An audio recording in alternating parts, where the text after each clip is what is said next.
जय होस्। शुभ दिन, सबैको दिन शुभ रहोस्। मैले अस्ति फल फल्नु परेपछि यसरी पो त फल्नुपर्छ भनेर एउटा भिडियो बनाएर हालेको थिएँ। अनि त्यसमा मैले नाम सोधेर धेरै ग्रुपमा सेयर गरेको थिएँ हैन, धेरै ग्रुपमा सेयर गरेको थिएँ। यसको नाम के होला, यो साल फलेको छ यो फल हाम्रो एरियामा भनेर मैले एउटा भिडियो सेयर गरेको थिएँ। त्यसमा चाहिँ जस राम्रै मेसेजहरू आयो हैन।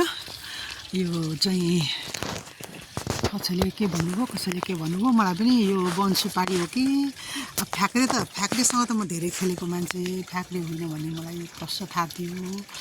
अनि अब बनसुपारी सुन्थेँ, कतै बनसुपारी पो हो कि भन्ने पनि मलाई लाग्न चाहिँ अब फेरि बोटहरू यसो हेर्दाखेरि यस्तो प्रकृतिको छ के होला भनेर अनिखेर सेयर गर्दाखेरि यो चाहिँ मणिपुरे राङभाङ हो भनेर मेरो दादाश्रीले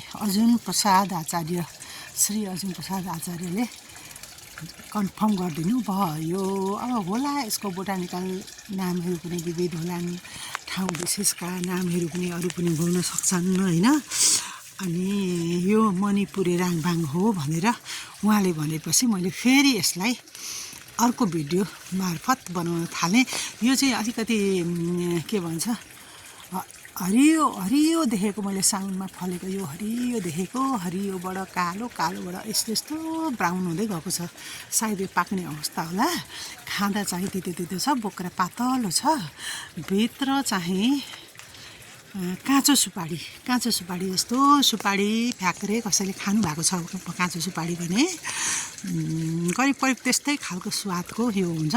म चाहिँ दिनमा 3-4वटा कहिले 4-5वटा खाने पनि गर्छु। यसरी वरिपरि घुमेर मैले भिडियो बनाइरहेको छु। यति राम्रो झुप्पा फलेको छ नि, दिनमा एकचोटि यहाँ नआए मलाई सिधै बुझ्दैन। यहाँ पनि ब्राउन कलरको भइरहेको छ, यस्तो राम्रो फलेको छ नि। मलाई यो फल देखेर असाध्यै मनपर्छ क्या। अनि मैले आज फेरि हजुरहरूलाई यसको नाम सहित जानकारी दिएँ। खान पनि मिल्ने रहेछ भनेर म भन्दैछु है हजुरहरूलाई है।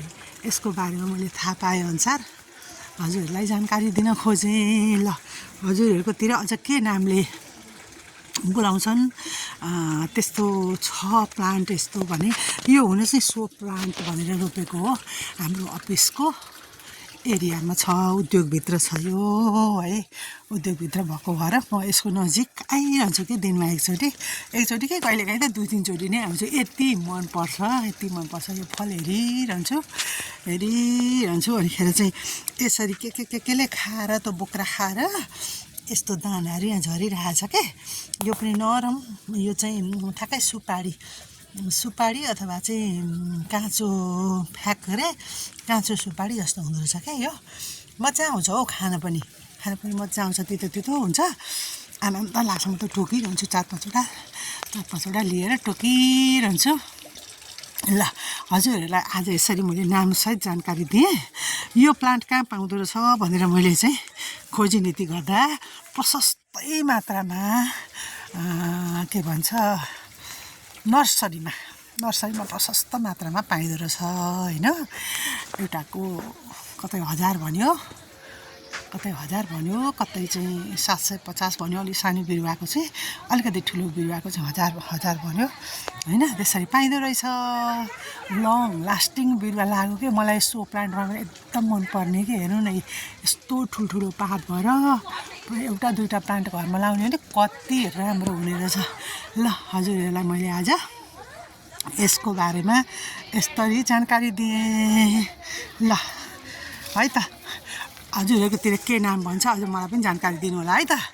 हस्, जय होस्। सबैको भलो होस्, शुभ दिन भन्न चाहेँ।